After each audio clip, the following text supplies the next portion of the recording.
अस्सलाम वालेकुम दोस्तों। एएच मोबाइल एंड रेफ्रिजरेशन में आपको खुश आमदीद कहता हूँ। दोस्तों, आज की इस वीडियो में मैं आपको बताऊँगा कि Huawei P8 Lite का टच काम ना कर रहा हो तो आपने किस तरह ठीक करना है। तो दोस्तों, सबसे पहले हम मोबाइल को ओपन कर लेते हैं, यानी कि खोल लेते हैं। और इसके बाद इसके बाकी जो पेज हैं, ये जो पतरियाँ लगी हुई हैं, ये भी खोल लेते हैं जल्दी से। तो इसी के साथ दोस्तों आपको बताता चलूँ कि अगर आपने हमारा channel AH mobile and refrigeration अभी तक सब्सक्राइब नहीं किया तो जल्दी से इसको सब्सक्राइब करके साथ बेल आइकन को दबा लें, ताकि हमारी जो नई वीडियो अपलोड हो वो आपको नोटिफिकेशन के ज़रिए मिल जाए। और दोस्तों, अगर ये वीडियो आप फेसबुक से देख रहे हैं तो फेसबुक का पेज भी लाइक करके फॉलो कर लें। इस वीडियो के ऊपर आपको एक फॉलो का बटन नज़र आ रहा होगा, वो बटन लाजमी दबा लें। तो ये दोस्तों, अभी आप देख सकते हैं मोबाइल हमारा ऑन हो गया है, जो कि टच नहीं काम कर रहा और ये टच का इसमें इशू है, कोई मसला है। तो अभी आप देख सकते हैं यहाँ पे किसी किस्म का कोई भी बटन यहाँ पे काम नहीं कर रहा है, तो इसमें टच का मसला है। जब कस्टमर आया था देने तो वो ये कह रहा था कि इसका टच नया डाल दें, हालांकि नया डालने से भी इसका टच काम नहीं करता। ये दोस्तों, मेरे पास एक दूसरा फ़ोन है तो इसमें मैं इसका बोर्ड लगा के चेक करता हूँ। तो इस मोबाइल का ये मदरबोर्ड यहाँ से हम निकाल लेते हैं। ये दोस्तों, बोर्ड मैंने निकाल लिया है इसमें से। तो ये मेरे पास जो दूसरा मोबाइल है, इसमें हम मदरबोर्ड लगा के देखते हैं, अगर यहाँ पे टच काम कर गया तो ठीक है। तो ये दोस्तों, मोबाइल ऑन ही नहीं हो रहा, इस पे स्क्रीन ही नहीं ऑन हो रही, तो शायद पता नहीं कोई मसला होगा स्क्रीन का। तो मैं ऐसा करता हूँ, इसका पैनल यहाँ से निकाल लेता हूँ और जो एलसीडी है वो उस मोबाइल की अपनी, यहाँ पे ये जो वाइट मोबाइल है मेरे पास, इसकी एलसीडी और जो टच है वो ये गोल्डन मोबाइल वाला, ये लगा के चेक कर लेंगे कि क्या इस पे ये टच काम करता है। अगर तो दोस्तों दूसरा टच लगाने पे टच चल जाता है तो इसका मतलब है कि टच नया हम लगा सकते हैं।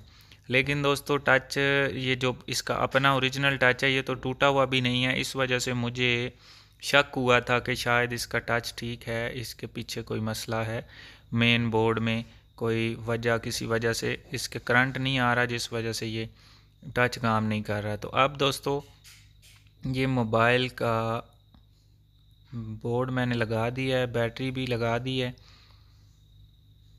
तो अब हम क्या करते हैं जी, इसकी स्क्रीन तो अपनी लगाई है लेकिन टच मैं ये दूसरा लगा लेता हूँ। तो यहाँ पे दोस्तों हमने जैक टच का दूसरा लगा दिया है और अब मोबाइल को कर लेते हैं ऑन और देखते हैं कि क्या ये टच दूसरा जो हमने लगाया है ये इस पे काम करता है या नहीं। जी, तो दोस्तों, अब मोबाइल का आप देख सकते हैं मैं नीचे से टच काम दबा रहा हूँ लेकिन काम नहीं कर रहा। ये आप देख सकते हैं कि इसका टच काम नहीं कर रहा, तो लिहाजा इससे हमें ये पता चलता है कि मोबाइल के मेन बोर्ड में कोई मसला है जिसकी वजह से टच नहीं चल रहा था। इसका अपना टच टूटा हुआ भी नहीं है।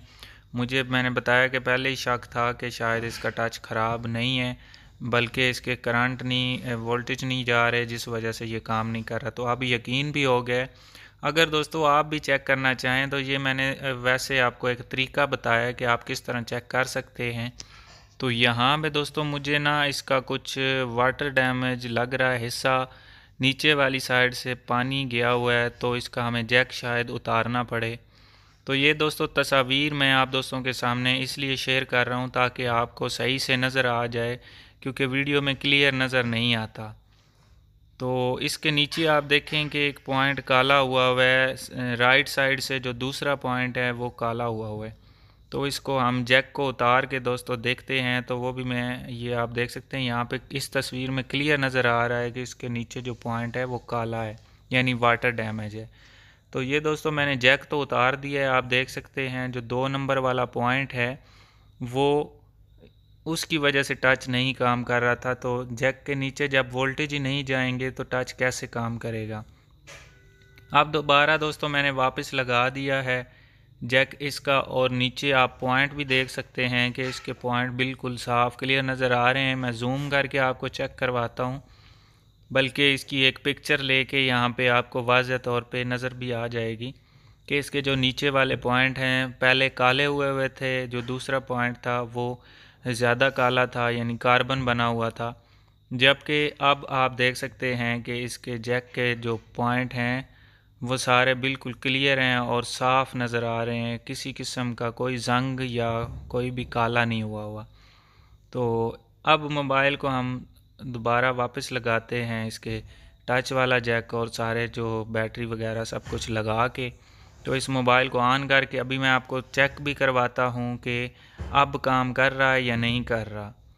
तो अगर दोस्तों आपके मोबाइल में भी ऐसा कोई मसला आ जाता है, आप पहले देख लें कि कहीं आपका मोबाइल भी वाटर डैमेज तो नहीं है, पानी तो नहीं गया हुआ जिसकी वजह से टच नहीं काम कर रहा। तो पहला तरीका तो यही होता है कि आप नया टच लगा के देख लें, उसके बाद ऐसे प्रोसेस करें। कहीं ऐसा ना हो कि टच ख़राब हो और आप जैक निकाल दें, तो ऐसा भी नहीं होना चाहिए। और अब दोस्तों मोबाइल को मैंने ऑन कर लिया है और ये कंग्रेचुलेशन आप देख सकते हैं यहाँ पे सक्सेसफुली हमारा टच बिल्कुल चल गया है, और वही वाला टच चल गया है जो कि इस मोबाइल का अपना था। तो मैंने आपको जैसे सारा कुछ बताया कि मैंने इसके साथ कैसे क्या किया और ये ठीक हो गया। तो दोस्तों मैं उम्मीद करता हूँ आज की हमारी वीडियो आपको पसंद आई होगी। अगर पसंद आई हो तो लाइक ज़रूर कीजिए और शेयर कीजिए अपने दोस्तों में, ताकि वो भी इससे फ़ायदा उठा सकें। और दोस्तों मिलते हैं अगली वीडियो में एक नए से ट्रिक्स के साथ। तब तक के लिए AH मोबाइल एंड रेफ्रिजरेशन को दीजिए इजाज़त। अल्लाह हाफिज़, अल्लाह निगहबान, पाकिस्तान जिंदाबाद।